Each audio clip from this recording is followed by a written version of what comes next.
metaphorically. Okay, but it kind was of like the medically N-word, right? used, Kind right? of like the N-word, right? Like there's a certain Well, historical not kind of like the context. N-word. Wasn't hermaphrodite a medical term? Welcome to another installment of There Are Only Two Genders, Change My Mind. Unedited conversations with people on the street. Usually we do this on campus, but during summer break, that's kind of hard to do. So before we start, because this is a long one, I wanted to show you how this conversation ends up with our second person who claimed to be intersex and got a little hostile. And the reason for this is because of the length of these conversations. If you ever feel like we're talking around in circles or getting off in the details, you'll see that they come back later on and they matter. That's key when having a conversation and finding common ground. So this is about the end point. Well, no. Two ends The of a biological spectrum of makeup types of a of brain is brains. not societal. The biological makeup of a brain you're is right, biological. but what I'm saying is so the I want brain, to make right. So what I'm saying, the brain that you call the male brain or the female brain, with what you're you saying. did, not me. I'm saying is closer to that brain that you are referring to as a male brain. You referred to it that way. So I want to make sure I'm correct that you believe there is a male brain generally and a female brain generally. I'm not going to say yes to you when I'm explaining my answer, when I'm giving you my answer. Okay. My answer is what you are referring to as a male brain is more. But I didn't. You did. That's why it's important. You brought this up, male brain and female brain. I'm trying to understand what you brought up. I didn't bring up male brain, female that brain. So that context matters because we are going to rewind all the way to the beginning, where you can see that intersex girl works for this person who approached me, transgender male to female Danielle Skidmore, actually running for Austin City Council in District 9. How are you? Would you like to change my mind? I'll try. Okay. Thank you very much. I appreciate it. I was going to the post office and saw your table, and I've heard about your show, so I thought. Oh, great. Thank you very much. Not yet, right? Appreciate So, it. cool. What's your name? Danielle. Danielle. Absolutely. So, Stephen. Uh-huh. And if you're familiar at all with the show, this is just where we engage in civil discussion, dialogue on issues that are usually pretty controversial. They result in talking points with a lot of people, and you don't get to see full-length conversations. So, I believe there are two genders. Okay. You're welcome to change my mind. I think that I think human biology is really complicated. Mm-hmm. I think that gender identity is real and intrinsic, and I think that I don't think there's a binary. Sorry. I don't think there's a binary for anything. Can I ask you, are you transgender? I am actually. Yeah. Okay. I'm sweaty this morning. That's okay. No, And it's funny. I was walking down the street and I was like, oh my gosh, this is a sign, right, to have this conversation. So, what do you believe is wrong, I guess, about my state? You said there's two genders? Yeah. I think I've come to realize, so I'm trans, right? Yeah. And that why we are the way we are, like what makes our core humanity, right, is beautifully complicated. So like my son's got a genetic disorder, right? He's missing an enzyme that lets him metabolize 2 amino acids, right? Why that is, we have no idea. Like it was a biological variation, it's true, right? It doesn't diminish his humanity, Right. but it is fundamentally different. Now, like why I'm trans, to be honest with you, I don't know, right? Now it took me 37 years to stop fighting what I knew to be true from the earliest ages, like as a child, to work my way through the social stigma of my reality, which was that I know I'm different. I don't understand why I am. I don't know why I would, go and hide in the bathroom and wear my sister's clothes, right? Like when I was 7, right? Like, yet it all got wrapped into the expectations of society. Okay, so I want to make sure I'm just kind of unwrapping this carefully. You said the truth of your reality. Yeah. That you are a woman. A transgender woman. Yeah. Okay. How do you know that's the truth? How do I know that it's true? Yeah. How do you know that you're a heterosexual, I presume, heterosexual cisgender male? Okay. It's presumptuous of me, right? No, well, that's okay. That was presumptuous, but right. correct. Okay.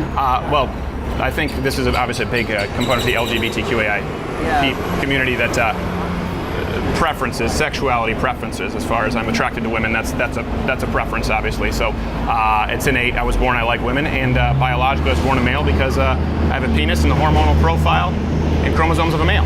So that's how I know that it's So, true. like- True to state that I'm a male. That you're the male because you're a male because like you're XY. I didn't simplify it to XY to a multitude of factors. I have a male brain. I have a male body. Everything from bone density to my hormonal profile to, yes, my penis. All of these things pretty clearly would file me in the cabinet under male biologically. Like in the spectrum of biological variation, you're in that big collection of people that have all of those things in alignment. Yeah. And there exactly, are of course. people, right? Like 2/3 of 1% is the best number now, right? That are transgender, based on what we know. Sure. Which in Texas is like 130,000 adults, right? Who, for reasons that are still unknown, don't have all of those biological components that you described, don't align as cleanly as yours do. Okay. Well, you say, unknown. Again, this goes back to, you said your truth that you are a female.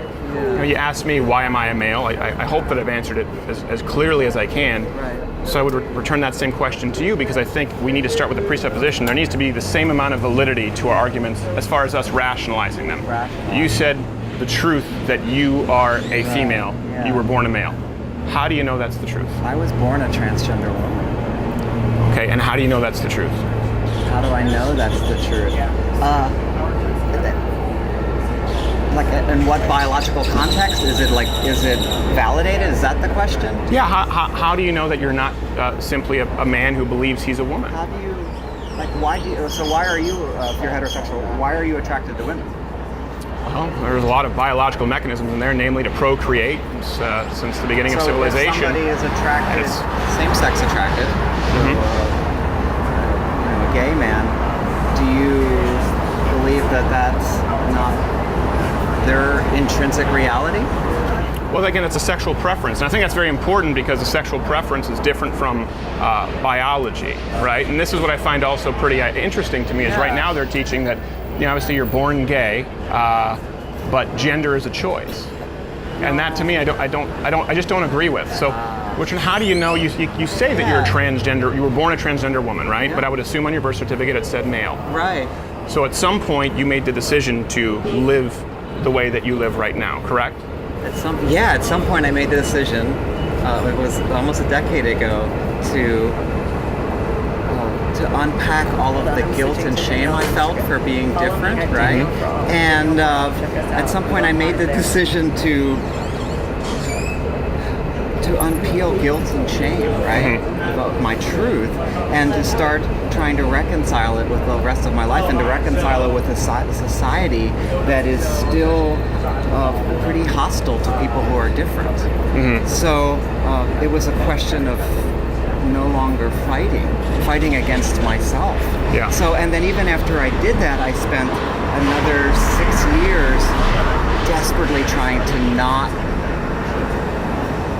accept that. I accepted the truth, and I'm like, how do I reconcile with that? I'm an engineer, a civil engineer. I'm a parent of a special needs child, right? Like, how can I be who I knew I am and still function in society? So it took me years, and eventually I realized that I don't have a choice. Like, we look at the news this morning, right? And with Tony Bourdain, taking his life, right? Right. So 40% of transgender people attempt suicide. Can I pause you right there really quickly? Just first off, I hope that I haven't been hostile. I know you talked about haven't been hostile Okay. at all. No, this is a great Okay, good. We're good. Because I know we disagree, but I certainly don't want to be disrespectful to you personally, even if I disagree with you. So I don't find that we disagree, actually. Okay. Well, I'm glad that way, because the last thing I want is for you to feel as though you've been sat down and it's been a sandbagging.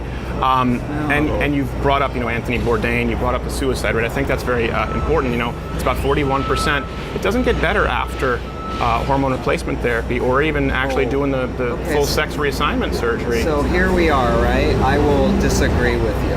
Okay. I think the data shows that when people are able to live their lives as themselves and are accepted in their community, in their social networks, that's their friends and their family, professionally, in their city, when they're not stigmatized, when they don't lose their job, when they don't lose their housing, when they aren't ostracized or demonized, right?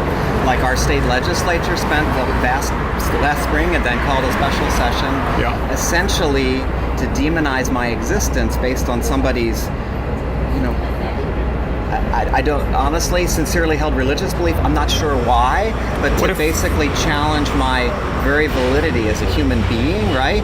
Then, yeah, people can be frustrated and scared and terrified and hopeless and then kill themselves. But in my community, when people are able to live their lives and are accepted and able to, you know, aren't discriminated, right? Then their suicide rates fall dramatically. The single best thing you can do for somebody who's LGBTQ of any sort, but especially trans, is recognize their truth and accept their humanity. Well, I would disagree with you there. And first off, I think you made a couple. Yeah, and let me explain why. You made a couple of presumptions. Maybe they're not trying to demonize your very existence. Maybe they just disagree with you, and maybe it doesn't come from a Christian perspective. Maybe it comes from a scientific one. Maybe it comes from a perspective of a medical perspective. For example, at Johns Hopkins. No, that's okay. I think we're okay having a conversation, you and I, right now, right? Yeah, we're good. We're good. Thank you, though. And the suicide rate statistically, anecdotally, I'm glad to hear that your group of friends do better. Because one thing, I definitely don't want people attempting suicide in a 41%. It's not just my friends. I mean, the data from the National Center for Trans Equality, the Equality Texas, HRC, it's not like my anecdotal sort of group of friends. The scientific data shows that when people are not discriminated against and when transgender individuals are able to live their life, whether they, you know, just transition socially or have hormone replacement therapy or have surgery, whatever, when people are able to live their lives, their mental health is better. Well, statistically, it's inaccurate. Statistically, the suicide rate doesn't really improve after I'm sex reassignment therapy. Back on that, so maybe that's something we can follow up on. Okay, let's assume it's comparable. Let's assume it's slightly lower. Let's go with that. I've seen the studies that you're talking about, and it might be slightly lower. It's not dramatically lower. But I think this is predicated on the idea, and I don't think it's an ill-founded idea, that because of discrimination, because of societal pressure, because of feeling like an outsider, people have more mental health issues. People are more prone to depression. People are more likely to attempt suicide if they feel ostracized and isolated, right? Yeah, if they're treated as less than human. I would agree. But the fact is, minorities generally commit suicide or attempt it in far fewer numbers. For example, white males are 2 times more likely than black men.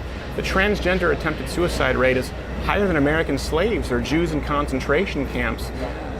Are we to believe that they've been treated more poorly in modern America than American slaves or Jews in Auschwitz? You're asking me to compare transgender individuals to the statistical reality that nowhere else do you find that suicide rate outside of some serious psychiatric disorders, including those who have been enslaved. Which might suggest again that this is not a truth, as you said. People may perceive it as a reality, but it may not be ideal to treat it just telling people that that's the truth, that's the reality, when it's in conflict with biology and their hormones and their brain and their biological makeup, because it can have catastrophic results. And how many genders are there? Because now we're talking about non-binary, right? How many genders are there? I think gender is a continuum. I think part of this is my take on it, right? And this is my own personal opinion and how I've come. How do you identify, just so I make sure? Do you just identify as a woman? I'm a transgender woman. Yeah, so you say transgender woman? I'm comfortable owning the fact that I'm trans.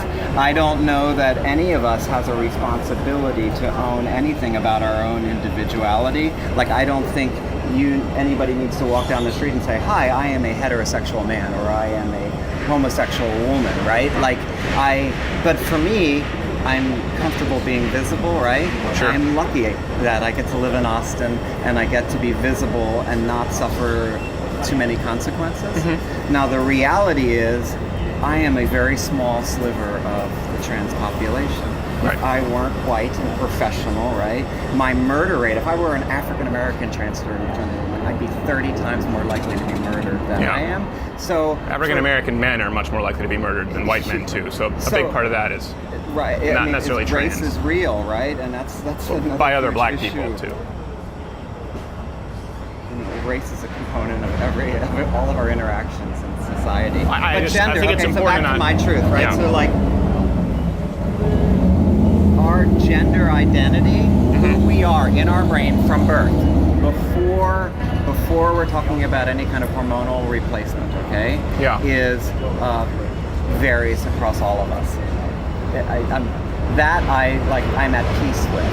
I honestly think the science will prove that fact. There was a study that was presented this summer in, I forget the researchers, I think were Belgian or Dutch, and it was presented in Spain, Barcelona, like a month ago, that doing imagery studying, right? So Sure. functional MRIs on brains of transgender children before HRT. Okay, so there have been some studies that have done in The the most past famous that study was the Rometty study. was done with folks who might have been in transition or post-transition. Yeah. And this study has been children who identify, at a young age, pre-puberty, many, before any kind of medical intervention, and the studies are showing changes in differences in brain structure that are independent of whether somebody is sort of estrogen dominated or testosterone dominated. Could you describe brain changes? What do you mean by that? You mean what the studies were showing? Yeah. I don't know, because I haven't actually read the the paper itself. I read the abstract for the information. I just want to make sure I'm because we just jumped around a bit. I just want to make sure I'm understanding what you're saying. So you're saying there's a more recent study that showed children pre-transition, let's say a boy who identified as a girl actually had brain differentiations from the standard male brain. Yeah, so deviations. So a transgender girl, right? Her brain has structures that they're observing with imagery now that are more consistent with cisgender girl, okay, than they are with a cisgender boy. Okay. Regardless of chromosomes, regardless of external genitalia. I haven't read this recent study. I'm very familiar with the Rometty study, and then the more comprehensive study afterward, which said that the changes only occur after hormones are administered. But it is interesting that you bring that up. So that would presuppose then that there is a male brain and a female brain. Yeah. Right? I think there is a male brain and a female brain. Okay.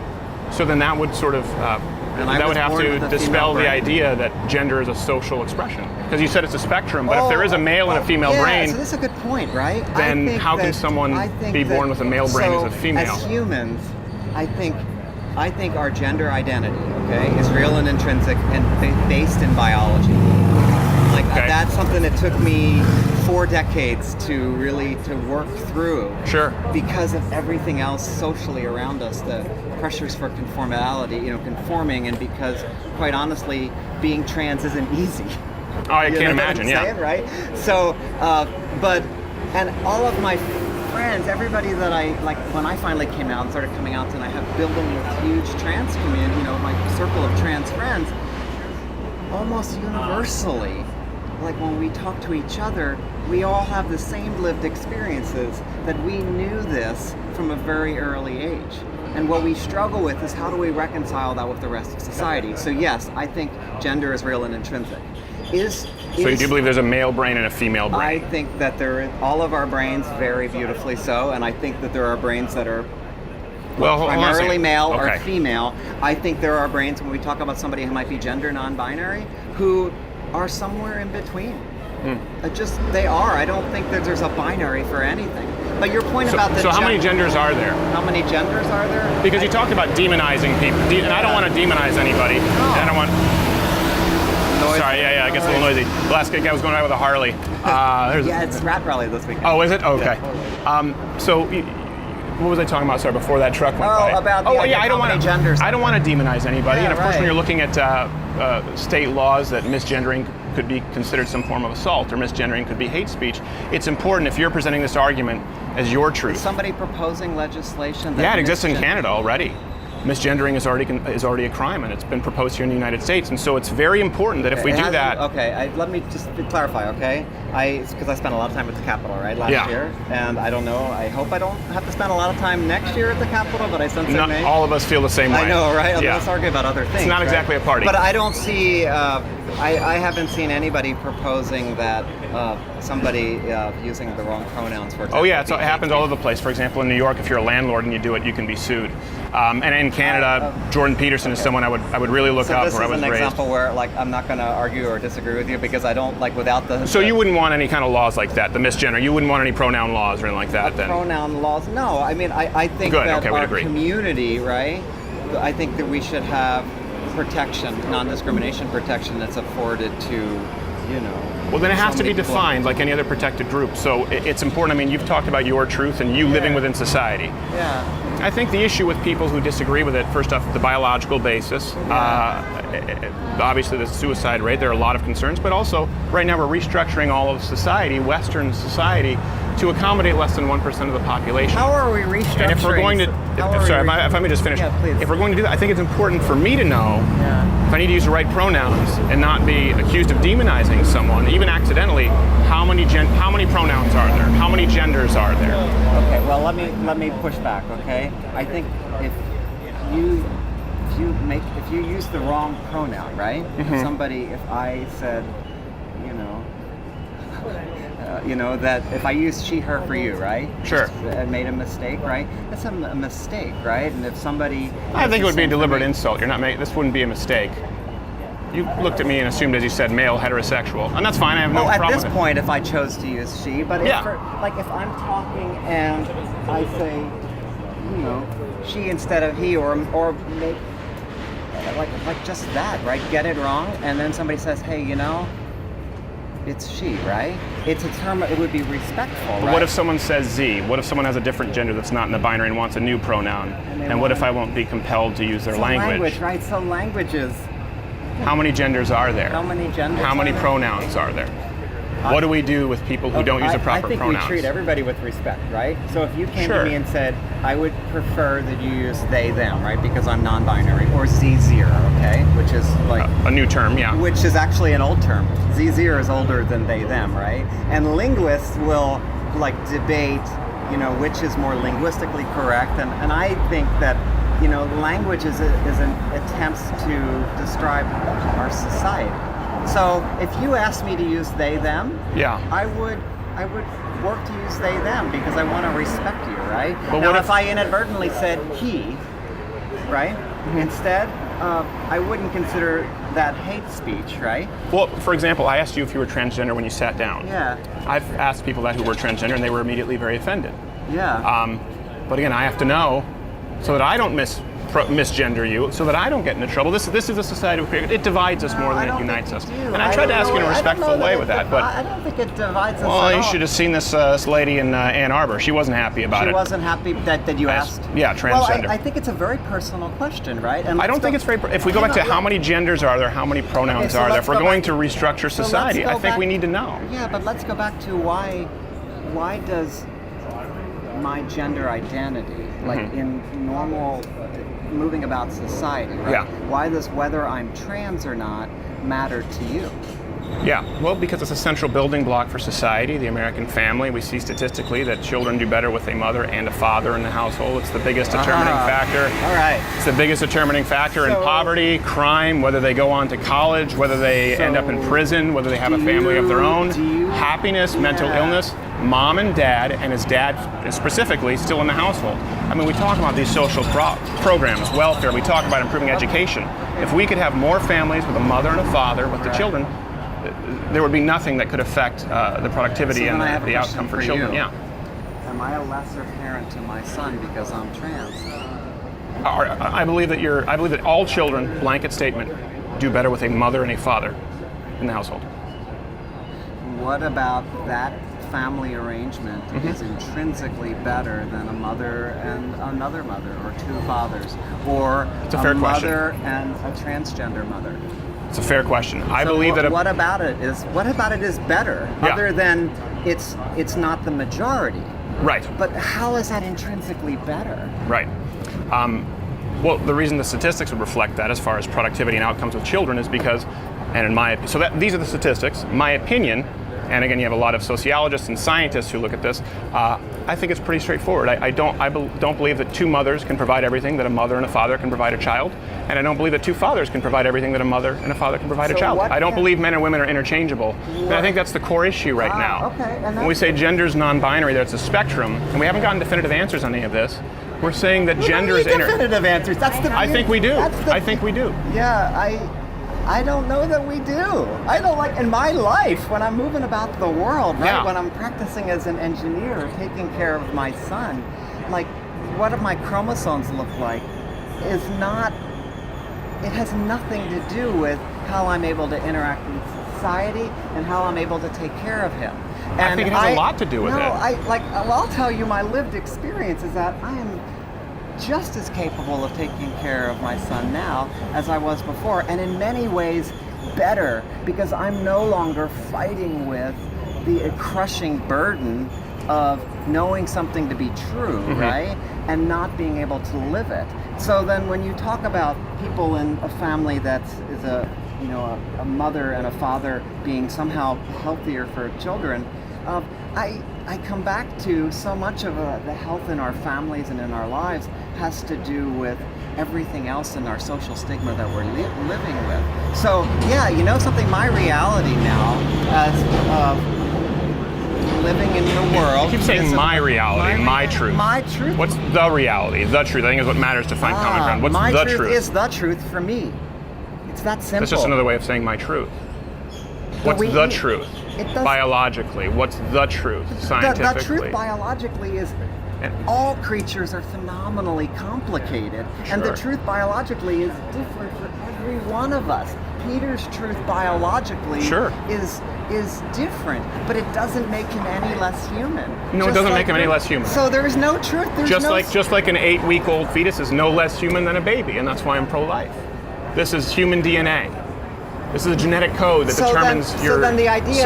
No, I don't think that anyone is less human. Just like I don't think so. Listen, I have family members who are bipolar. Right, but it doesn't. I've had suicides in the family with people. What you keep saying is that my truth is I'm not really able to say a whole lot. I haven't really gotten many words in. I haven't really been able to express my opinion, but I'd continue. Well, I wanted, and then. I think my truth and the truth is the question that I'm trying to figure out. Yes. Is that what I hear from you when you keep saying what is the truth is that there is one singular answer for what it means to be human, or what it means to be male, or what it means to be female. We're specifically discussing gender. That for gender, and what I'm saying is there's not.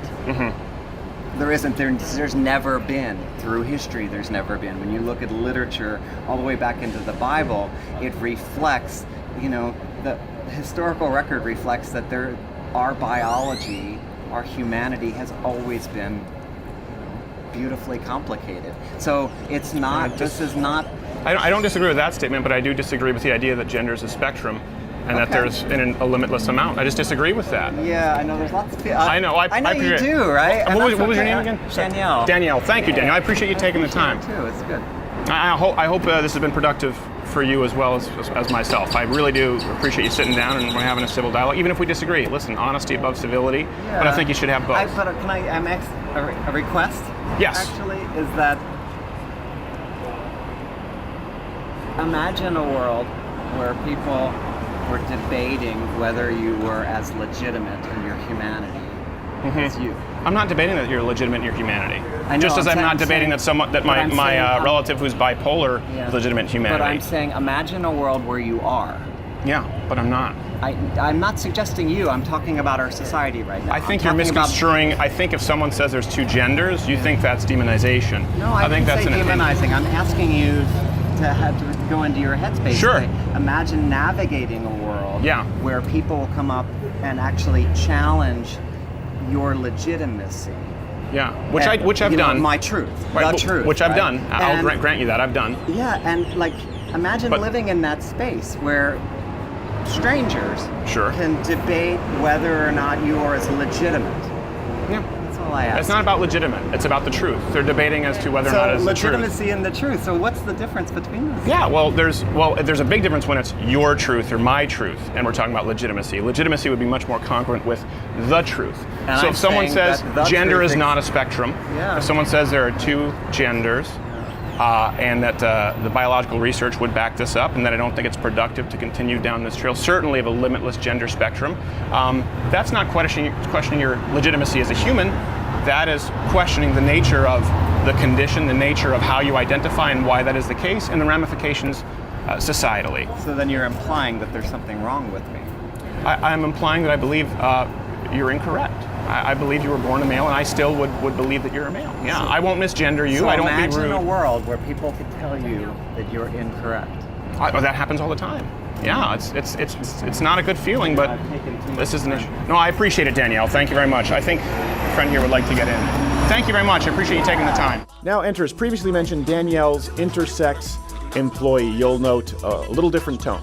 This is I have a long line of ginger genetics. What's your name? Alicia. Alicia. Thank you, Alicia. So I noticed you were there for a long while with your video camera. Yeah, that's my boss, actually. I heard that y'all were doing this. Who's your boss? Danielle, who you were just Oh, speaking Danielle, with. nice. Yeah. Alicia? Yeah, my name is Alicia. Alicia, nice to meet you, Alicia. Yeah. Appreciate it. And it's funny, I heard that y'all were doing this, and I texted her, and I was like, I'm on my way. She's like, oh, girl, I'm already there. I was like, okay. Okay. So yeah. It's kind of a double team action. Not like on purpose, but just kind of accidentally. And That's that was fine. a weird phrasing of that, too. But anyway. How so? Well, so I actually wanted to talk about the biological aspect that you were referring to. Well, let me present my premise first, Sure. because it's important that Of course. people, anyone who's here who wasn't here for the previous conversation, this is designed to be a discussion that hopefully opens a civil dialogue. I believe in searching for the truth. My presupposition is that there are two genders, and if you would like to change my mind on that, you're more than welcome. Sure. Well, so I heard my boss talking a lot about a spectrum, not just in terms of like gender identity, but also in terms of really any biological trait, right? That humans exist on a spectrum, whether it's a racial spectrum, like there are people that are half something or whatever, biologically we're all on a spectrum. Some men can grow facial hair and some can't. Like some of it's defined by your chromosomes, some of it's defined by hormone levels, some of it's defined, I think you would not refute that we all exist biologically on a spectrum in terms of our phenotypes, right? And how we... There are certainly differentiations between people. For example, you can have a multitude of men. Some are tall, some are short, some are fat, some are thin, some have red hair, brown hair, yeah. So but they're all men, yeah. It's nice when we can agree on something. Yeah. Well, so in terms of that spectrum, and where I hope that my existence can shed some light for you, I was actually born intersex, which means that you would never know this, and no one who's ever been with me sexually would ever know this either, but I was actually born with XY chromosomes, and so instead of having a uterus and ovaries, I had internal testes that were then removed from me by doctors who come from kind of your perspective and some similar perspectives, that we need to normalize people to fit these society-driven standards of what a human is or should look like. But so for me, my question for you is, if I irrefutably was born intersex, I can... That's okay. You don't. I'll just I go. don't need to get my birth certificate. No. Yeah. Thank you. That was another thing. This whole birther thing, right? It's proving birther. Basic truth. Yeah, the whole birther movement, right? Needing to show our birth certificates to prove our legitimacy as humans. I'm thinking back to Trump and Obama and everything. Anyway, that's not where I was. Yeah, unrelated. That was silly. So if it is irrefutably true that I was born intersex and that actually almost 2% of the world's population, so 150 million individuals worldwide, were born intersex and then normalized through surgeries or otherwise, if we are born somewhere in between in terms of our biological traits, then how can it not also be true that we might identify somewhere in between in terms of our gender and how that presents itself? Okay. Certain people are born, for example, with breasts and a penis, or they might have ambiguous genitalia, or me, I was born with I hate that I have to sit here at a table with you talking about my genitalia. I don't believe any human should ever have to do that. You don't have to. Well, you the reason that and the reason I am is because there are people like you and that are, I was about to say with respect, but that don't respect basic biology, people's identities, and that was kind of my biggest argument against the bathroom bill when I was arguing with Lois Kolkhorst, is if you want to pass a discriminatory piece of legislation, at least open a bio textbook first. It's not hard. Right. These are just basic science. Okay. So a couple of things there. First off, I hope you don't feel as though I forced you to sit down here in any way. No, you didn't force me, but right. The conversation and the existence of it, that's what forces me, because there are people who are so fed up with having to legitimize their existence on a daily basis. Sure. When you don't have to do that, right? you were born in a way where like no one is challenging that, and that's something that I heard my boss talking about too. It's actually not true. But we don't need to get into my personal history. Okay.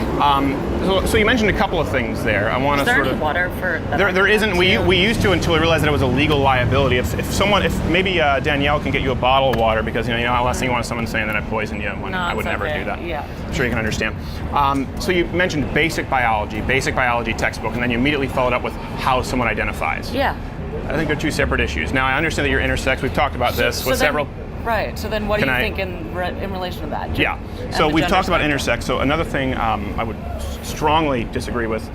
Statistically, you said 2% of the population are intersex. I said almost 2. I believe it's 1.7. I believe it's significantly lower than that, particularly in the Western civilization, much lower. There's actually a dearth of data, though, as well, because what happens is doctors will play God and make a decision about what biological sex a child should have, and so they perform a surgery, and sometimes the parents aren't even made aware, or like with foster children, right? Like the state makes these decisions. So you would believe it's higher than 2%? I don't have a printout of like a bio textbook with me, but I don't want to argue with you. You referenced a biological textbook. Like irrefutable truths, right? We can talk about your opinion, right? But I don't want to argue with you about science. Sure. Really. Well, you haven't stated any irrefutable truths, so let's get to what the truth is. Okay. So you believe it's higher than 2%? I said 1.7, and that's. But you said because doctors play God, the number's likely higher. Oh yeah, right, exactly. Yeah, okay. and because this is also like when data started being collected, right? Like, is after a lot of these decisions have been made. There are people that aren't told by their parents or by doctors and don't even know until maybe they don't get their period, or something like that. That like helps them realize that they've been born different. Right. So I want to do you believe it's higher than 2%, or you believe the statistic you've used is accurate? Because you just said biological truth. I want to make sure. The statistic that I cited is as accurate as the information that we have available right now.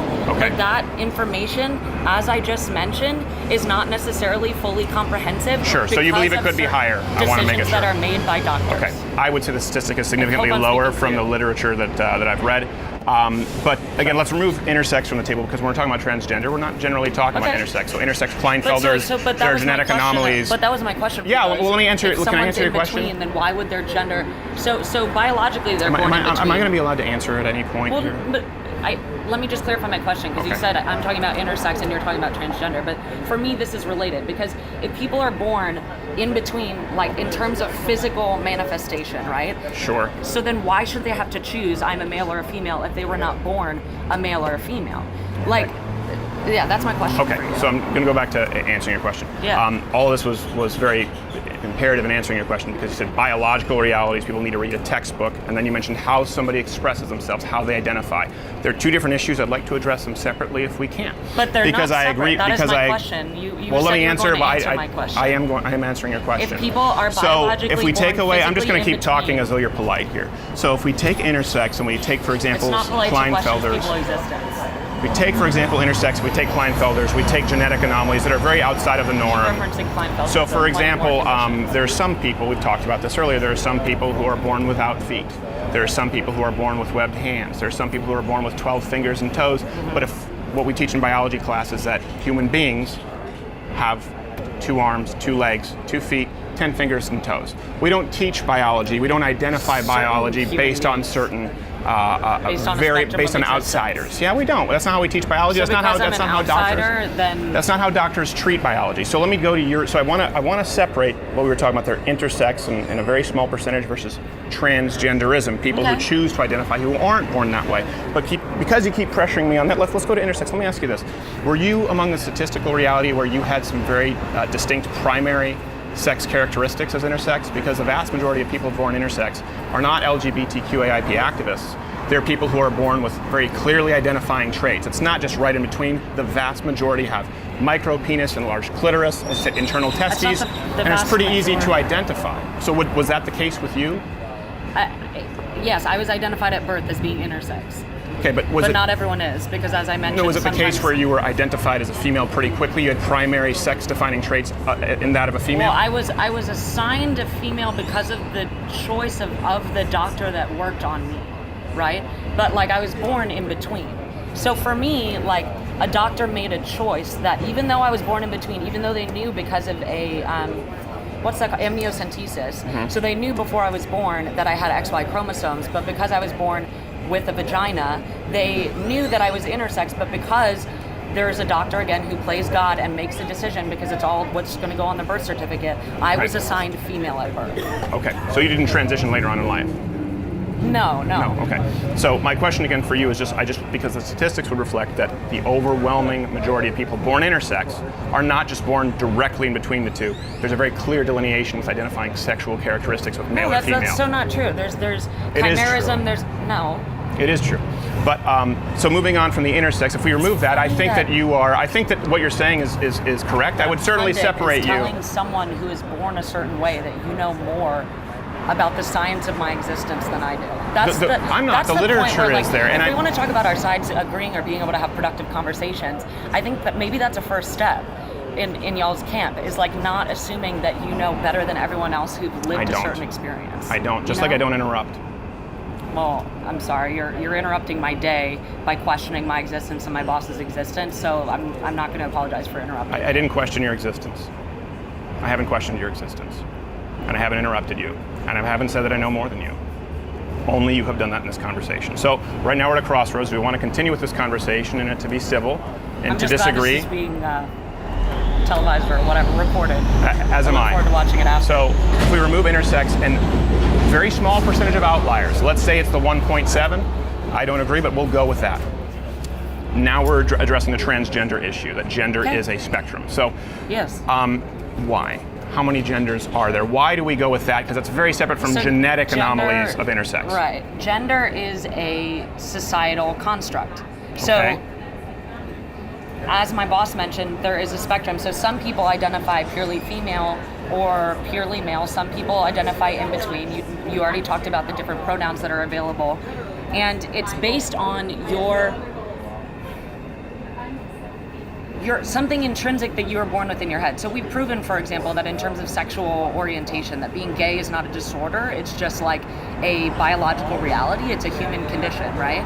And being transgender is the same thing. It's like you're born. There's actually studies that have come out now that transgender brains more closely align with the gender of the brain that they identify with than the brain of how they were born. Can I address that? Sure. I have a question there. So you said, I want to make sure I'm not misrepresenting your view. You said gender is a societal construct. Those were your words. It is, yeah. Okay. It is. So if gender is a societal construct, how can there be a male brain and a female brain, as you just described? Because there are brains that fit, like more, if we're thinking about a spectrum, right? Like there's brains that fall here on the spectrum, but brains that fall here on the spectrum. Like each brain biologically is different. Like we know this because of genetic variance. And so some people identify more with traits that we categorize as female.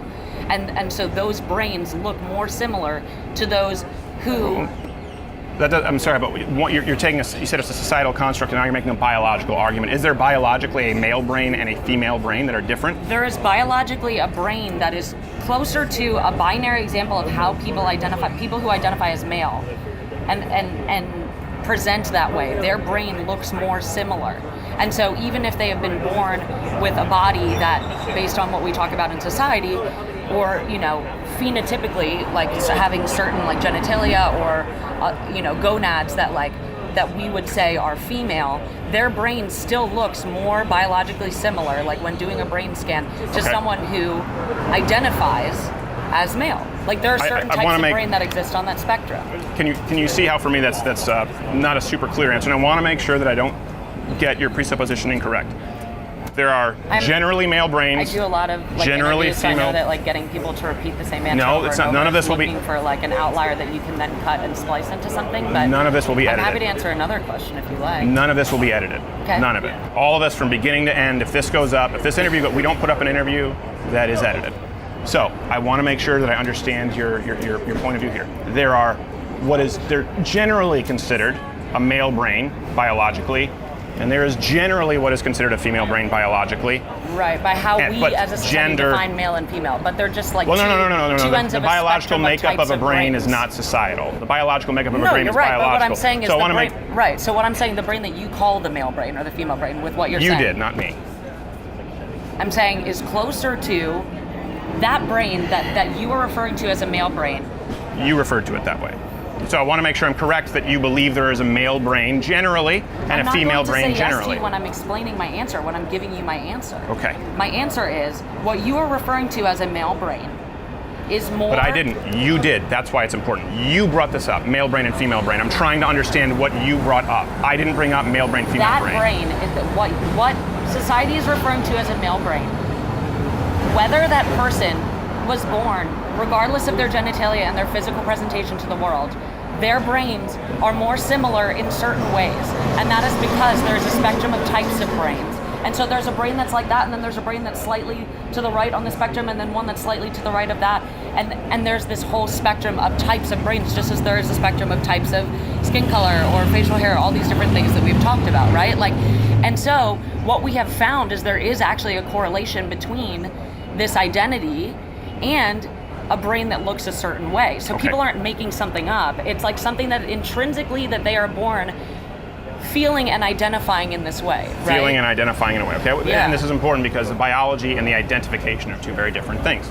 So I'm going to continue along the premise which you originally expressed. There is, I certainly agree with the biology. There is a biologically defined male brain and female brain. They're different. They operate differently. There are different developments in different portions of the brain. They fire differently. They have different levels of neurotransmitters, and they respond to stimuli differently.